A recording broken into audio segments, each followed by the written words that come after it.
regular dudes watch stuff.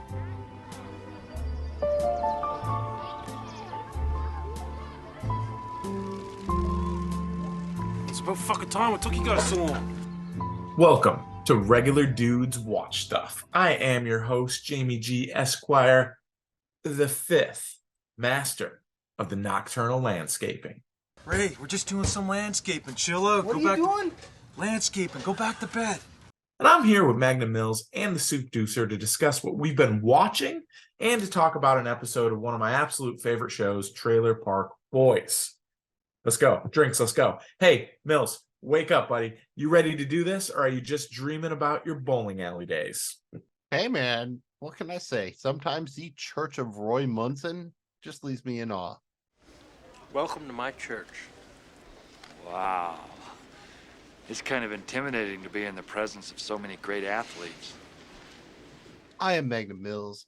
Thank you for checking out Regular Dudes Watch Stuff wherever you eat your pods. YouTube, Regular Dudes Watch Stuff, on social media, at Dudes Watch Stuff. Please, don't forget the flaps. They're important. It's how you stay in the air. Follow, like, and please subscribe. That's what keeps us in the air. Just doing one of those things really helps us out a lot, helps people find the show. We really appreciate it. If you have fun, just give us that thumb. I mean, Soup Deucer, keep heating it up for us. Keep heating up the hash, boys. You know, you don't always have Corey and Trevor around to do this kind of shit for you. So when you don't, you got to make, you got to make do and do things yourself. So right now we're going to be doing this ourselves, and we're going to break down the episode 3 of season 5 of the Trailer Park Boys. Now, we have not discussed any of the Trailer Park Boys previously. This is a fucking, this is a good dive into one. And I got caught up reading, my bad. That's good soup. Before we head to the strip club to play them VLTs, it's time for some holes in this house. There's some holes, and this is where we discuss what we've been filling our eyes and ear holes with recently.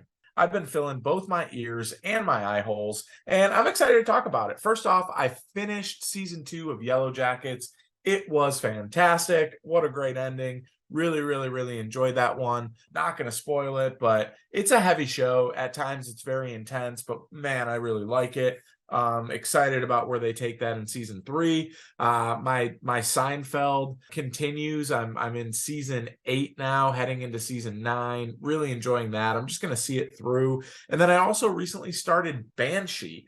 Banshee came out. It was a Cinemax Max joint. It's Alan Ball, kind of the creator director. He was the guy behind True Blood. And it's got that classic kind of like HBO, but more of like a Skinemax type vibe. Starring Anthony Starr, our boy Homelander from The Boys. Really cool to see him in a different role. A couple episodes deep, and so far so good. I'm actually really liking it. Yeah, rock and roll, man. You know, I've been going old school, dude. I I've been kicking it real far back, man, to the younger days. And in my off time this week, I watched not so much shows and not so much things that are going on right now. I went with some old movies, man, and most particularly and noteworthy is The Beastmaster. I went ahead and gave The Beastmaster a rewatch the other night, and it was fucking great, dude.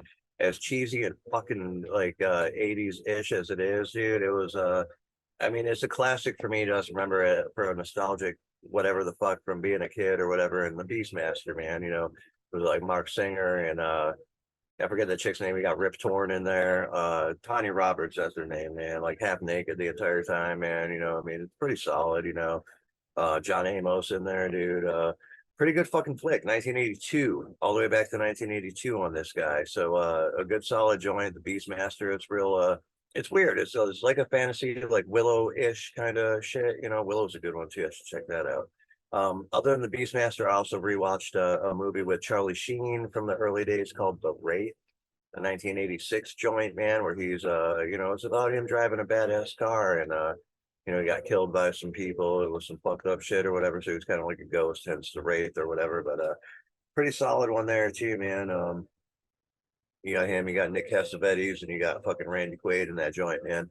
So taking it back to the 80s, the early-ish 80s, and that's where I've been at over the past week as far as like watching that whole shit. I like that. That is some interesting stuff. Certainly an interesting group of talented people. Let me just maybe kind of close out the loop on some stuff I've talked about before, but now has seen their seasons or series end. Start out with Mrs. Davis. That's the Damon Lindelof joint over on Peacock. It looks like it's going to kind of be a one and done affair. Ultimately, I think that's pretty awesome. This is very weird, super satisfying. The most I can really tell you without spoiling anything is like it involves a nun versus an artificial intelligence, and the Holy Grail is somewhat tangentially involved. It's about all I can say. Incredibly unique and interesting. Got to finish Citadel over on Amazon. I think they tried to kind of justify the structure of their first season. I mean, it was like 200 million. They only made like 6 episodes, very short. There's a Bourne thing going on. There's a twist. I think they thought that the twist would kind of like pay it all off. Just didn't work for me. And guys, if I could tell you that Charlie Day wrote and directed a movie starring Charlie Day, Ken Jeong, Kate Beckinsale, Adrian Brody, Jason Sudeikis, Ray Liotta, Jason Bateman, Edie Falco, Dean Norris, Common, Jillian Bell, John Malkovich, and they bring in some sunny people. So you have Mary Elizabeth Ellis, Artemis Padani, Jimmy Simpson, Glenn Howerton, Lance Barber, even fucking Pondy. They bring all that in. Charlie Day is awesome. Dude, this was pretty terrible. I hated it. Fool's Paradise, just, dude, again, not going crazy on the spoilers, but more or less the Charlie Day's the main character and he doesn't talk. And just didn't work. I really wanted to like this movie. A fun thing that did work for me to finish it out here. It's streaming on Amazon, documentary, Pretending I'm a Superman, the Tony Hawk video game story. This was just fun, dude. It was all about, it started with Tony Hawk and the history of skateboarding, how it built into the X Games and that kind of thing. And it also showed the history of skateboarding video games, starting with like Skate or Die and bringing it up and showing you how how it came together to make the Tony Hawk franchise and everything. And I thought it was great. Really enjoyed it. Very cool, nice and breezy, about 70 minutes or so on Amazon. Really enjoyed that one. Only downside is I have Superman by Goldfinger just stuck in my head, dude. That's why I'm doing all I can to hang on, because I'm a Superman. Rock and roll, man. Well, while we're at it, guys, let's hop on the hype train. Is there anything coming out soon that you are really, really, really hyped about? Soup Deuce, anything on the menu for you? Other than shit that we've previously discussed, not really, man. Yeah, other than the Bear, the Bear is definitely coming up soon, and I'm definitely looking forward to that. We're going to be visiting that on a branch out here with the show. We'll see what happens here coming into the summer, man. Well, guys, I'm up next here. I'm going to give you a little bit of column A, B, and C right off the bat. I am super stoked for that new Madden. Got my dude, Josh Allen, on the cover. Cannot wait to play that baby. Madden's about to get me to pay full price this year, and gonna get that deluxe because he got both. That's super dope. Excited about that. Very excited about the ongoing Trey Anastasio trio, being able to check that out on the Live Fish app. They just debuted a bunch of stuff for the first time. The last 2 nights at the shows. They're doing a 3-night run right now in Denver, Colorado. It's just Trey, the bass player Desron Douglas from the Trey Anastasio band, and then John Fishman on the drums, and it was fucking awesome. I listened through June 9th. It was really cool. A bunch of debuts on there. Super cool stuff. And then I'm really excited about, it's going to be a minute, but I'm still very, very excited about The Boys. Come on, boys, come out. I don't know if you're going to make me wait till the holidays or not, but can't wait for that whenever it comes. Let me give one that's just coming up real soon. By the time you watch this, it will have dropped. That's Black Mirror season 6, dropping June 15th on Netflix. Only 5 episodes. They're interesting to watch at least once. And Netflix kind of desperately needs a win here. So yeah, Black Mirror season 6. That brings us to our featured review for this episode. Last time we had to spin the big wheel in the sky again, and it keeps turning. I don't know where I'll be tomorrow. And for the second consecutive episode, it landed on my pitch, Jamie G. Esquire the 5th. This time, it was The Way She Fucking Goes. which is the third episode of season 5 of Trailer Park Boys. Which, before I tell you why I picked this one, let's give our overall history with the boys. Well, I'll tell you what, man. I remember the first time I watched The Boys, and it was like, it was one of those things where I was with a buddy or a couple friends or whatever, and they're like, "Oh man, you never seen the fucking Trailer Park Boys and shit?" And I was like, "Nah, man, I never seen the Trailer Park Boys." So it was like, "Well, you got to check some out," So I ended up watching not the first episode, but the first one I saw, and it was a good one. It was somewhere right there in the middle. I think it was like season 4 or whatever, and it was solid. Like the first one wanted me to watch another one. And it made me want to watch more after that. I think the more of these you watch, the more attached to it you get. It's kind of a show that it's a grower, not a shower, man. When it comes to a show, and that's definitely the case with this one, man. So yeah, that's how I got into it, man. And since then, I've seen all of them lots of times. Look, man, I've been a fan of Trailer Park Boys for a hot minute. I've seen, all seasons plus I think all 13 or whatever they did, 12, 13, plus all the specials, which are great, the movies, which are also really good, and then the 2 seasons of the animated. So I've taken a deep dive with the boys, been part of them for a while, for like over a decade, I think, probably longer. So really enjoyed them. I've gone back to them and watched them quite a bit. Believe it or not, they hang up, they hold up pretty well. And it's just one of those shows that's like a feel good for me. It just always makes me feel good. And it just always makes me smile and chuckle. And I really, really, really enjoy all the characters on here. And I think it probably ran its course. It's been something I've enjoyed for a long time. And it's always one you can go back to and put on. And, it doesn't really disappoint me. Just, a little bite of that, buddy. Ricky, that's all I had. I am the dark horse here in that I know I had seen a couple episodes back in the day with one of my buddies who I didn't see all the time, but when I would go there, he always kind of watched slightly different shows than me, but I would be kind of into, but maybe not as into as he was. And I remember watching a couple and I was like, it was fine. I wasn't like drawn into watching more. And I know y'all watched them and this came up, and I just really tried to kind of approach it as fresh faced as possible. Looking back on it, I have definitely seen like the Bubbles dude, like in like memes and that kind of thing. Like there have definitely been some Trailer Park memes and shit that I have encountered in the wild that I didn't know that's what they were. And that kind of thing, your Rickyisms and what have you. But realistically, no, I was about as close to a version as you can get, but I did have a little bit of kind of minimal exposure before. Well, you've been exposed, and it's time for us to expose all of you. And I think it's time to head to the trailer park to do just that. This is Trailer Park Boys, The Fucking Way She Goes, Season 5, Episode 3, the 32nd overall episode of Trailer Park Boys, originally aired May 1st, 2005, directed by Mike Clattenburg, written by Mike Clattenburg, John Paul Tremblay, Rob Wells, Mike Smith, and Jonathan Torrance. The short plot synopsis is Julie and Ricky and the boys hide 100 kilos of hash in plain sight. Something unexpected gets burned up due to a celebratory barbecue. Well, here's the thing, man. From this point forward, we're going to be talking about the Trailer Park Boys, specifically this episode. But there's a good chance the episodes before and after this one might pop up, and there might be some discussion about those. So you have been fucking warned. A spoiler issue has been fucking put out there, man. Shooting a flare up there. Spoilers from henceforth, this point forward, man. So you've been warned. We're going to start off here with our overall thoughts on the episode. Mills, you've never seen it before, so I know this was my pick, but I will be willing to let you go first and lead us off here just because you've got kind of a fresh perspective. Really, I watched this like 5 or 6 times. That's a nice part about doing something that's on the shorter end here, 22, 23 minutes. It took a minute for me to just understand what was going on, more or less. Not only is this a show that's kind of, shot in a way that's kind of like part mockumentary, part reality show, it's got this weird twinge. We're watching an older episode, which just does not translate well to larger HD screens and that kind of thing. So at times it was a little hard to actually see what was going on and understand everything. So that was a little bit off-putting.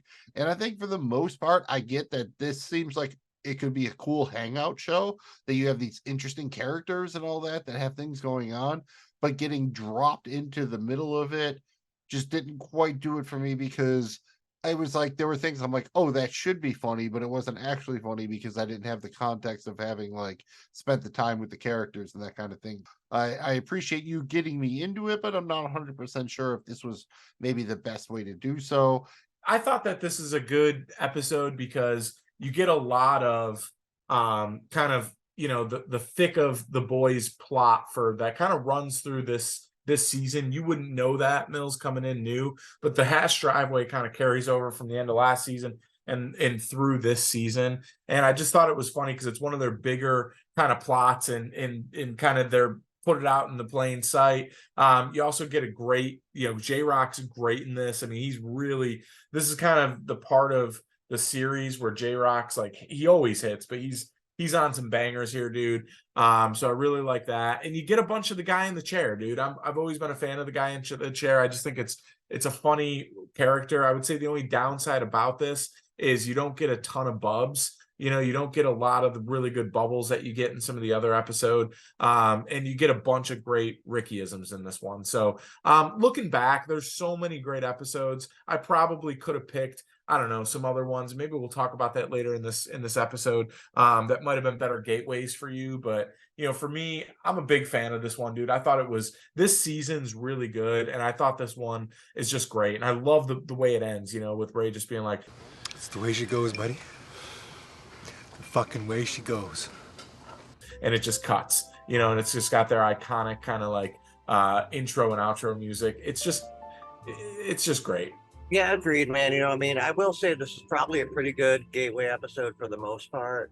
Although there's a lot of loose ends there, man. Like, you don't know why the 50 feet thing with Corey and Trevor, or where they got the hash, which I guess doesn't really matter. But either way, like there's things like that, or like why J-Rock's why does Ricky or Trinity have J-Rock's turntables and shit? You know, these are things you learn like in an episode or two right before this. But you know, if you know the characters, which apparently if you're going into this show watching this one first, you have no idea about who any of these characters are. So I could understand the fucking confusion, man. Is it a good one to watch first? Yeah, because it kind of does set it sets the scene a little bit, but there's going to be a lot of fucking questions. There's a lot of things you don't really get. So I mean, I give it like a 50-50 on like a first episode to watch.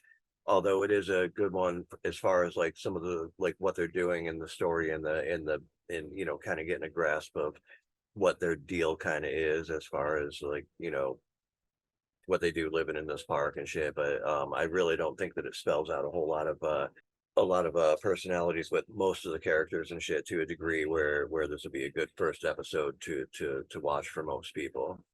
Just give me some QC, some quick context. Do y'all like, is this for you like a top tier? You know, you don't have to be super specific, but would you consider this like a top tier episode of Trailer Park Boys, or like more towards the middle? I would put it definitely in the top half. You know, probably like that. You know, if there's I feel like it was rated like in the, you know, the late teens and 20s on IMDb or something like. But you pitched it, so I'm just kind of like trying to figure out, you know, is this a It's a top 20 for me. I'll say that. Maybe top 15, but I think a top 20. As far as there's a lot of good episodes. Dude, there's a lot of good episodes of Sunny, dude. I mean, yeah, and there's a lot of good episodes of The Boys too. And there's a lot of good episodes of Trailer Park Boys. There's a lot of good episodes of Trailer Park Boys, so it's hard. Yeah, so I mean, this one, dude, I would put it up there in the upper rankings, but also I think this episode is kind of like a, you know, kind of pivotal. Like a lot stems from this episode. You know, this kind of laid the groundwork for a couple of other things, you know, like branching out on like eventually Julian ends up living in the tent. You know, they still keep the burned down trailer. This is how Ray ends up in the dump. You know, there's a lot of things that happen here, you know, so coming from this particular episode. So I think it's a good one in that regard. And you did sell me on one thing, and Jamie G, you're gonna have to do the recap, but right before, if I just say Hard Driveway, is that a band name, an album name, or a sex move? Hash Driveway, Jamie G. Ooh, man, I'm gonna call it an album name. By what band? Let's go Stone Temple Pilots. That's pretty good. Soup. Hash Driveway, band name, album title, or sex move? I'm not gonna call it an album. Can I give it a song title instead? Or do I Yeah, have to as long as you can give me the artist, that's fair. fair enough song title by Blind Melon, dude. See, y'all went very literal with it. I will go with it's actually the titular move performed in a porno called Hash Driveway. I love that answer. Even better, Hot Hash Driveway. Also, Oh. Yeah, you gotta or have that. Soft Hash Driveway. You know, maybe play with the descriptive words you want to use there. But yeah, I forgot what adjectives was. What's the thing? The boxes that people live in? Talking about their homes? Yes, yeah, their homes. Jesus, I couldn't think of that word. That's so weird. Those are good ones. I'm going to do a quick recap, guys, and then we'll dive into a few things here. This thing, the episode starts off. It's nighttime. The boys have their plan. They're going to heat up the hash and use it to pave a driveway on Ray's lot. We've got some disagreement, right? Ricky and Bubbles think it's a dumb idea. They're worried. And Julian's all in on this hidden in plain sight thing. And he's got Trevor and Corey working for him, which really pisses off Ricky, and Ricky ends up getting fired.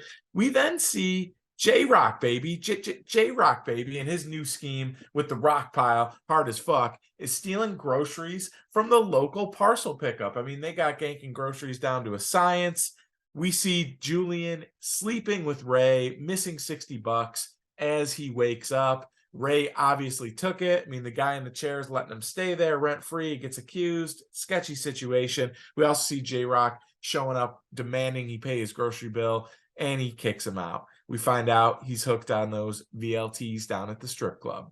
Ricky decides to trade some stuff that he gave to Trinity, 2 turntables and a microphone, for all the fixins to put together a killer barbecue. He strikes a deal with J-Rock, and he gets the stuff that he needs to do so. Ricky discusses Trinity's problems with, mostly smoking, fighting, and throwing bottles, and he heads over to Lucy and Sarah. He also invites them to the barbecue. Lucy agrees, and then we see Ricky being told by Julian that Ray stole some of his money, and Ricky asks him, go ahead and take him out and show the old guy a good time. Barbecue turns out to be a huge success, and as the night winds down, Julian, Ray, Bubbles, Corey, and Trevor, they all head to the strip club. Sarah takes Trinity home, leaving Lucy and Ricky alone. They're in Ray's trailer, and Ricky's going to make French fries because he burnt the shit out of the potatoes on the grill. They then forget about the French fries. They drive away in Ricky's shitmobile, and we see the pot of fries catch fire. Over at the strip club, Ray blows all their booze money on the VLT machines. That's the way she goes. Sometimes she goes, sometimes she doesn't. The guys leave. Ricky and Lucy are at the old makeout spot banging. I mean, they've been banging behind the muffler shop for years, but they're caught by cops and sent home. Arriving home, Julian and his group see police lights, and they find Ricky standing in front of what's left of Ray's trailer. It has been completely burned down. The hash driveway is fine, but Ray's trailer is destroyed. Ricky says the fire was a random thing, but the detective, Todd Johnson, suspects it was started by grease. No one was hurt. Everyone leaves, and Ricky tries to console his dad. I do have a question right off the top. Kind of what's the deal with the hash in the driveway? Like, I watched not the greatest copy of this, so it was kind of hard to see what was going on. And to me, it looked like dude was like taking like packets of tinfoil and putting them in an area, and you didn't see what was going on. So I thought they were hiding it or whatever. But definitely turns out, from what I've learned from y'all, and if you really pay attention to the dialogue, they made the actual driveway of hash, right? That's what they did? Yeah, what you saw is they were grilling those packets. That's why Ricky needs a new barbecue, is because Julian destroyed Well, his someone barbecue. just kicks it over too. Like, it's not like it broke because they were like, using it wrong. But they're heating it up in the tinfoil packets to, they score. So here's the deal. Previously, a couple episodes before this, they steal a boatload of hash. I mean, a whole duffel bag full of bricks of hash, 100 kilos, whatever it is. And they want to sell it, instead of nickel and diming it, they want to sell it in one big sale and be done with it. One sell, be done. So they're going to sit on it. And in order to do that, because Ray wouldn't let them store a little bit of hash in the trailer, they asked him an episode or two ago, Dad, can we store a little bit of hash in the trailer? He says, no hash, bud. No hash in the trailer. So then they devise a scheme to heat it up and make a driveway of the hash, because it'll blend in plain sight and no one will know. They can sit on it until they get their big buyer. Yeah, I think it's brilliant. I mean, fucking ass driveway, dude. So, Soup, it's a good idea for you. Magnum Mills, good idea for you. I mean, is it realistic? Not practically no, but I did enjoy the gag later in the episode where you see, I think it's Ricky trying to get high off it, right, with like a blowtorch and a half of a 2-liter or whatever. When he wakes up, what is he drinking out of? Like, I'm assuming it's the same 2-liter bottle. So here he's trying to smoke out of the top half, but later or earlier, technically, whatever way you're looking at, he's drinking something out of the bottom half of a 2-liter. What is that? Rum and Coke for sure. And he's always like Ricky always has, you'll see as he virtually lives in his car the entire series. And so he's sleeping in the back seat here. We see that. Yeah, he's sleeping in the back seat. Sometimes he's growing, dope back there. Sometimes he got pets. But yeah, he's always got cool little things. He's using hockey sticks to do stuff, but he's always drinking out of those half-cut Coke bottles and soda bottles or pop bottles as they call them up in Canada. And always rum and Coke, man. Always booze first thing in the morning for sure. I'm trying to just give context here again. I'd seen a couple episodes, but they were over a decade ago. Didn't remember a lot. So to me, I'm kind of like trying to assign roles or whatever. So Ricky kind of seemed to be like the Homer Simpson or maybe like the Sterling Archer or whatever. Like it's an ensemble show, but he's kind of like the head. Is that true? Or is that just kind of like the particular thing where this is like a Ricky episode? No, I wouldn't say it's true. Ricky's always one of the, it's Ricky, Bubbles, and Julian. I mean, Ricky's probably the lead, I would say, but Julian and Bubbles are there every time. And then all the side characters have big roles too. I'd say it'd be a close call between Ricky and Bubbles, really, man. See, Bubbles, I knew. He's the one I knew, but I heard Ricky's voice before, if that makes any sense, kind of as far as memes and Julian's exposure to them in pop culture. Yeah, Ricky or Bubbles would probably be the side, but yeah, they'd probably be the. But I don't think the show's laid out like that. It's more like, there isn't just like one. It is kind of all three. And then there's episodes that are just a J-Rock episode or just a Leahy episode, so you get those too, Yeah. Yeah, totally cool. And kind of what's the deal with Ricky, if you want to elaborate on just his like family thing, right? Like he's got the thing going on here where he's obviously trying to reconcile and he's got a daughter and you hear about prison. That's the kind of shit like you're alluding to. You kind of get jumped into. Any thoughts on that, as far as it, impacts this episode? Yeah, so what you don't know is Ricky and Lucy, they've been together for a long time, on and off. They had their daughter Trinity. And every time Ricky tries to get back together and it's going good, he ends up in jail. Most seasons, this is a little bit of a spoiler for you, Magnum Mills, but most seasons start with the boys exiting jail and end with the boys going to jail. So that happens a lot. But yeah, he's always wanting to get back together with Lucy and his family. He still wants to get drunk and stoned and hang with the boys, but he still wants to, always get back to Lucy and Trinity. And at times he is a good dad to Trinity in his own way, but him and Lucy just have this terrible, toxic, trashy relationship, and it's so funny throughout the entire series, basically. I like the family vibe though because Ricky seemed genuine. Like when he was trying to make amends or whatever, I like that it was genuine. Like it seemed that he really meant it, and that made it work better for me.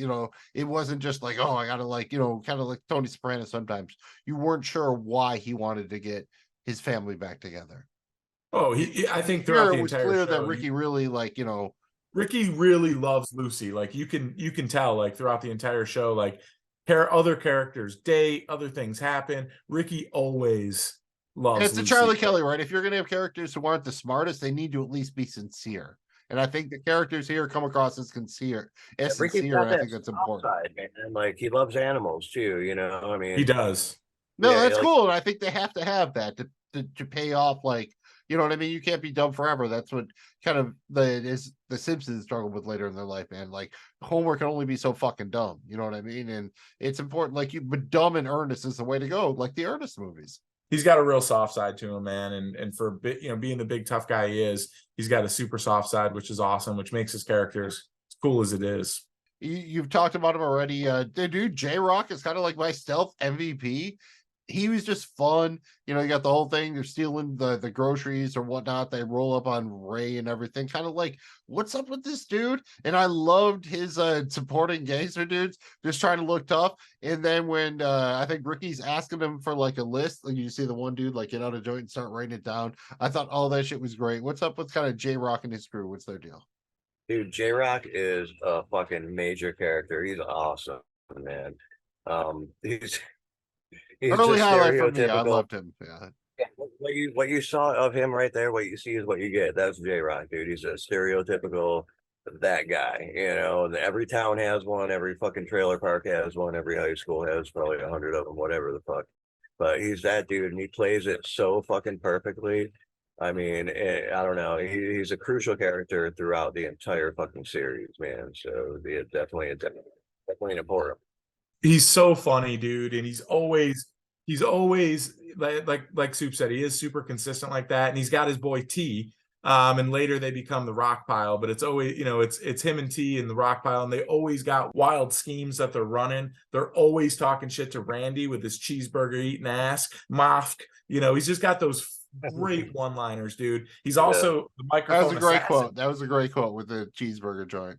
Randy, why don't you go on and eat a cheeseburger, you basketball-eating walrus-ass motherfucker? Frick off, J-Rock. Motherfuckers like you is definitely not off the cheeseburgers, dog. He's legendary, dude, and he can Well, spit. while we're at it, that's right, and I only know his name because he has his shirt off all the time. Is there a reason for that, or is he just that dude that, like, always has his shirt off? Randy never wears a shirt. He's allergic to fabric or some shit. He's allergic to Oh, fabric. so there's he a only wears canonical his- reason for it. All right, cool. Just Yes. checking. So he never wears a shirt. He's a former, you know, prostitute, a man of the night. And him and Leahy have a secret gay relationship but they're also raging alcoholics, and it's very funny throughout the entire Oh, series. that was actually in my notes that Leahy do when he's drinking the bottle of water, and then he kind of like chugs it, and then he walks out and calls it like Randy the wrong name. That was vodka, right? Like he wasn't really drinking water. I guess. All right. He calls him Bo Bandy. Point so for when, fuck. Yep. Point for Gryffindor. I got that one, even though I'd never seen. So there are episodes where he is the most legendary alcoholic you could ever think of. He's so hardcore of an alcoholic. And when he's Hambone, he's a former cop who got kicked off, you know, because of something Ricky did. But he got kicked off the force. Now he's a trailer park supervisor, but he's hammered all the time, trying to take down Ricky and Julian. But he's always, you know, calling Randy Bo Bandy. Bo Banders. He's always got those funny lines, and he's hammered. And the actor who plays him, may he rest in peace, he's absolutely incredible. The best drunk actor I've ever seen in my entire life. John Dunsworth. John Dunsworth. R.I.P. So kind of what's the deal with Ray then? Like I definitely got a Lethal Weapon vibes when he's like, yeah, just finally paid my fucking trailer off. So then when it burns out at the end, that's definitely like, you know, I got 3 days of retirement or whatever. And one of the lines I laughed at hardest, I know it was probably stupid, but when was it Julian or whoever is on the couch and he's missing the $60, and I think it's Ray's like, No, I didn't. Fuck no. Sorry, did you check in your couch or? this dude has slept here often enough, and apparently everybody like checked in your couch. I've just never heard that specifically like used that 20? way. And Yeah, was it 20s? Yeah, 320s, right? It was like 320. and then later you hear him like, "Oh, how you doing? Like, you up?" He's like, "I'm up $60." Up about $60, Bubs. Yeah, he's great, dude. I mean, I'm a big Ray fan. He's the guy in the chair. They do a lot with him, particularly in the What early is up with the chair? Does he legitimately need it, or is it a thing, or do they not actually make it clear? He's scamming some disability shit. Yeah, he's scamming the disability for the government. So because he was a former truck driver, and he had his rig. That's when he was most happy. And he got in an accident because he was shit-faced, but he's playing off that he got injured, so he's got to be in the wheelchair at all times to get the compensation from the government. Like if he's in public or something, that's why he's always get the chair or whatever. Yes. Right, cool. Nice context added. Thank you. And he always calls himself the guy in the chair, which I just think is really funny. He's actually one of the writers and producers of the show, so he threw some money behind it. But he's cool. They do a lot with him. I like Ray, dude. He cracks me up, man, throughout the series. In the later seasons he's not in it, but he was really good. And I guess like the trailer also kind of burned down there. I'm assuming that's something that kind of plays forward more into shit. And again, I mentioned it kind of like the whole lethal weapon of it, and like he just paid it off. And at the beginning, we see that Ricky's like, all right, like I don't do this in my my pop's yard or whatever, and he worries about it, and then it happens, and that kind of sets up the 35-year mortgage there, bud. Yeah. And back in the day, so basically 35-year mortgage on what I could figure was roughly at the most $7,200. The fucking exchange rate over there too. This is Nova Scotia, man. This is pre-toonies, eh? Well, and Canada has a very conservative financial system. So like the max LTV you can get on like a mortgage is like 65% or something, I think. So they're more conservative. That I don't think they have like 97% financing there like we do here. So he probably had to have a down payment too. That was big. So just very funny. Plays into that. I will say one of my favorite parts about this is when Ricky's got to like get all these like firefighters and cops off the driveway at the end. Fucking firemen off the driveway and get these people the hell out of here. Okay, buddy. Quick. Guys, you don't mind? Just get off the driveway, please. It's the only thing my dad has left. It's kind of soft from all the fucking heat. Please, just get the hoses and shit off there, everything. Hey, everybody. Fire's over. It's all fucking out. Please clear out of here. Thanks for all your help, guys, with all your water and everything else you did. Just very funny, dude. And that's something that Ricky, like one thing about Ricky, and Sue can talk about this, he's so good at like getting out of trouble, like talking to cops and stuff, dude. He's like, it's amazing how he does it, man. Yeah, some of them a little bit, well, as it goes on, is a little bit more stretching it as far as believable wise, but like his demeanor and way of doing it is fucking top notch, man. Like he's great at that kind of thing, man. And I mean, that's definitely his strong suit is his way with words, believe it or not, even though it fucks him up so much. Like he's and it's a runner in the show too, right? Like they'll be getting pulled over and he'll be like, relax, I got this. And he'll totally like get the cop thinking of something else. It's just great, dude. Like the John joke, like, oh, you know John? Everybody knows John, it's just right. Yeah, he's great. My exact note is Ricky seems like he's Big L if Big L was from a Canadian trailer park. That's really solid. Man, let's mix it up a bit here and give you the 6 degrees of Lebowski. This is where we connect our featured review to the Big Lebowski in 6 degrees or less. Mills, take it away. I'm not going to lie, man. It took some work to get it down to 3 degrees. 6 degrees might have been funnier, but we like to keep it tight. All right. First, we have Rob Wells playing Ricky in Trailer Park Boys. He played Jimmy the Gopher in Boondock Saints 2, All Saints Day, where Clifton Collins Jr. played Romeo. Clifton Collins Jr. played Perry Smith in Capote. Philip Seymour Hoffman played Truman Capote in Capote. And Philip Seymour Hoffman played Brant in The Big Lebowski. So 3 degrees and the juice is worth the squeeze. Dude, that was digging fucking deep. That was squeezing hard, man. And Brent can't watch. He's got to pay an extra $100. That's marvelous. Mills, as the only Trailer Park Boys virgin here, is there anything else you want to talk about? I would at least ask, like, if you had to pitch a different one or it didn't quite matter about spoiling things or whatever, which Trailer Park Boys episode would you pitch as like the best gateway episode or entry point into the series, if not this one? Soup, I'll go first and then you can follow up. I've got 1 or 2 here that I think are really good.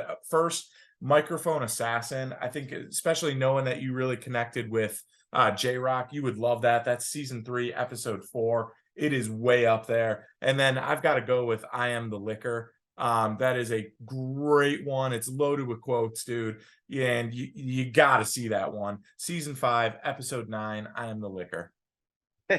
I definitely firmly agree with both of those as gateway ones, man. The only problem I'm having here is I can't remember the name of the episode I want. It was the first episode that I had seen. It was the one where Ricky glued the fucking truck to his hand and they had to go to the fucking, he had the towel glued to his face and Bubbles had the bad tooth. They went to Sam Losco. Conky, season 4, episode 5.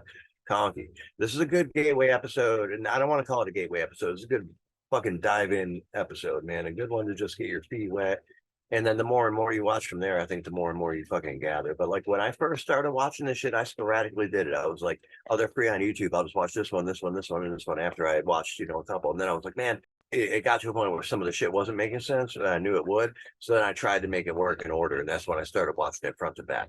And then I went through and did that. But I think if you watch it, and the first one you ever see is like the first episode, I mean, I don't know. It's hard for me to say. I don't know that would go as well as watching one of the later, better ones, and then kind of backtracking a little bit for this particular show. But maybe it will. Depends. How about kind of the overall tone and look of the show? That was legitimately one of the toughest parts for me. My brain couldn't kind of comprehend what I was looking at. Is this a mockumentary? Is this a reality show? I know, like, at least in the early seasons, some of the actors, like, did some method acting in public and that kind of thing. So just kind of any thoughts overall on what you would, describe the tone to somebody who's trying to get into it as? I think it's fucking awesome for what it is, and it's perfect for what it is, dude. It's rustic, it's grimy, it's documentary, mockumentary, fucking reality kind of shit all tied into one, man. You could almost think, like, when I first started watching, I was like, is this something some dudes are doing on YouTube? Is it real? But then I realized it was a show, and I was like, okay. But it's got that feel to it, man, and I love that. I think for the way they do it and the way for what the show is fucking perfect, man. Like talking to the camera and everything else, and just the gritty, grimy, it's trashy as trailer park, man. So depicted that way. Yeah, I like, from a structural standpoint, I actually really like this mockumentary meets reality TV show, kind of with an office feel, right? Something, they'll interview Bubbles, for example. Like, Bubbles will be talking one-on-one to the people, and then you'll see what he's talking about play out in a scene. It works really well. I also think one thing that they did, that they took it to a next level and they really mastered, was they make no bones about it. Like, they're being followed, and you find this out, like, they're being followed by a bunch of microphone dicks, as Ricky calls them, to make a documentary about what it's like to live in a trailer park. So, like, at times they'll get super pissed. Ricky will get pissed and grab the microphone and throw it and shit. Like, one time one of the guys gets shot, the camera crew, like it's part of the show that they're being followed by people recording them the entire time. It's part of the premise, Right. Like, so like that's kind of, I think it was cool, and it works as the show goes on, for sure. You probably don't get that just watching one episode, but I think you would if you continued to watch it. So you think you're sponge-worthy? Yes, I think I'm sponge-worthy. I think I'm very sponge-worthy. You're nuts with these sponges. Run down your case for me again. She said I wasn't sponge-worthy. Wouldn't waste a sponge on me. Well, guys, we've got a limited supply of sponges, so we need to ask ourselves, is The Fucking Way She Goes sponge-worthy? For me, I'm gonna say yes, it is. It's a top 20, possibly top 15 episode for me. Really good episode. It's definitely sponge-worthy. Soup, what about you? Absolutely, 100%. If you like Trailer Park Boys, this episode is for sure sponge-worthy, man. If you do not like Trailer Park Boys, go ahead and waste a sponge on it anyway, man. Good advice. Well, that brings us to our Trailer Park Boy virgin, Magnum Mills. Is this episode sponge-worthy for you?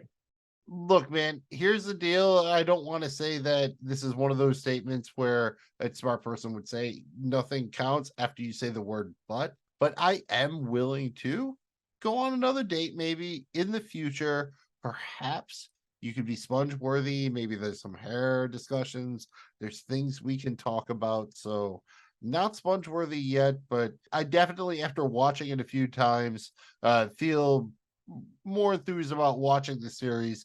But it definitely seems to be a character-based series where I'd want to get in at the beginning as opposed to try to picking it up in the middle. Yeah, I think you're spot on, man. And that would help. It's kind of one of those ones where the first episode it's probably the worst episode, very similar to Always Sunny in Philadelphia. That first season isn't really the show. They were just kind of figuring out they didn't have Danny DeVito. Same, I think, can be said here. The first season really isn't the show. Now that we've determined The Fucking Way She Goes is or is not sponge-worthy, depending on the eye of the beholder, it's time to give it a grade. Mills, on a scale of 1 to 10 strip club pepperoni sticks, how many are you giving to this episode titled The Fucking Way She Goes? And JBG, before you bitch at me, if you hadn't pissed all the fucking money away in the VLTs, we could have stayed at the fucking strip club longer and you could have got more than fucking pepperoni sticks. But 7.5 strip club pepperoni sticks, and that somehow sounds worse than strip club hot dogs. So Jamie G. I've got 9.1, so I've got 9 and the tip of pepperoni strip club pepperoni sticks for me. Soup Deuce. As far as this episode goes, dude, it's worth I'm gonna give it a solid 8.7 pepperoni cocks, man. Nice. We're trying to get to a movie. You better get going. You don't want to miss 1 second of that movie. Is it that good? It's the best goddamn movie I've ever seen in my life. Oh. Dude hangs dumb. I told you! I don't want to miss that. Now it's time to decide what we're going to discuss on our next episode of Regular Dudes Watch Stuff. We're each going to pitch something and then we'll vote on the winner. The only rules are that you can't vote for yourself and you cannot repitch something that you've previously lost until the designated repitch week. If there's a tie, we settle by spinning the big wheel in the sky. It will keep turning. Magna Mills, you're up first here, followed by myself, then the Soup Deucer. Mills, send us on our way. Hey. I am going to spin the wheel, motherfucker. Let's see what happens. We're going straight to the wheel? This is my wheel. I have a personal wheel, dude. Oh, I got my own wheel. Huh? He doesn't know where he'll be tomorrow. The wheel in the sky keeps on turning. The wheel, dude. All right, this is season 2, episode 6 of What We Do in the Shadows. This is the very famous Jackie Daytona episode. Jamie G, I know I've tried to get you into watching What We Do in the Shadows before. This is one of the best episodes of television the year it came out. It is fucking phenomenal. It's a little bit of a bottle episode, except for it's an on the road episode, and you find one fucking vampire who just got his Yankee blue jeans, his fucking toothpick, some fucking girls volleyball, and Mark Hamill shows up, and it is awesome.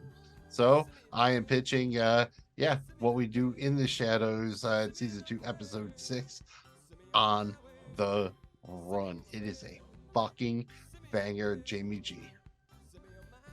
Man, that puts me in a bind here. I've got 3 options. I'm gonna go with, man, my heart's telling me this, but I don't think it'll win. Oh God, I'm gonna do it anyways, man. I'm gonna go with a movie that I want to watch. It's been probably, I don't know, 7 or 8 years since I've seen it. We've got Kurt Russell, we've got Kim Cattrall, we've got a bunch of stars. This movie is an all-time classic, 1986. It's only an hour and 30 minutes. It's a quick watch. Classic Kurt Russell, Jack Burton, Big Trouble in Little China. Let's do it, guys. Let's revisit this one. Let's talk about it. Let's see how it stacks up. Do we really believe we're in some underground Chinese emperor type shit with magic, or is it cheesy? Let's find out right here on Regular Dudes Watch Stuff. Let's do it. Soup Deuce. Wow, well, man, fuck, dude, it's hard to size up here now, man. I don't even know where I'm gonna go here, man. Might have to shift gears. Whatever, nah, fuck it. I'm gonna go comedy. We'll go comedy. Let's throw a little bit of a mix in the mix here, man. We'll go a little mix in the mix, man. 2000 comedy. I've been wanting to get into the Farrelly brothers for a hot minute now, so I'm gonna go right in hard with Me, Myself, and Irene, man. Starring Jim Carrey, Renee Zellweger, Renee Zellweger. I can't say it right. Why can't I say that right? Classic Farrelly Brothers shit. It's fucking probably, aside from Some About Mary, my favorite Farrelly Brothers movie. Maybe even better than that. It's right there. If not, it's a great one, dude, on a lot of different levels, man. Worth giving a shot. I'm gonna throw it out there. We'll do a classic, or if it wins, then we get the good fucking comedy and a good laugh in there, man. Good pitch. Magna Mills, we got some heaters here. Please recap our options, and you're gonna need you to remind us on the order of which we're voting and what the options were. We nominated Magna Mills, What We Do in the Shadows, season 2, episode 6, On the Run. Jamie G nominated Big Trouble in Little China, and the Soup Deucer nominated Me, Myself, and Irene.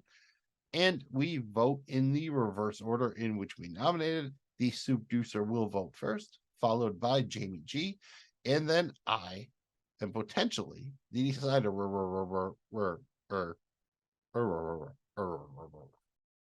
Zelda cider, Zelda cider. A lot of deciders, man. Soup juicer.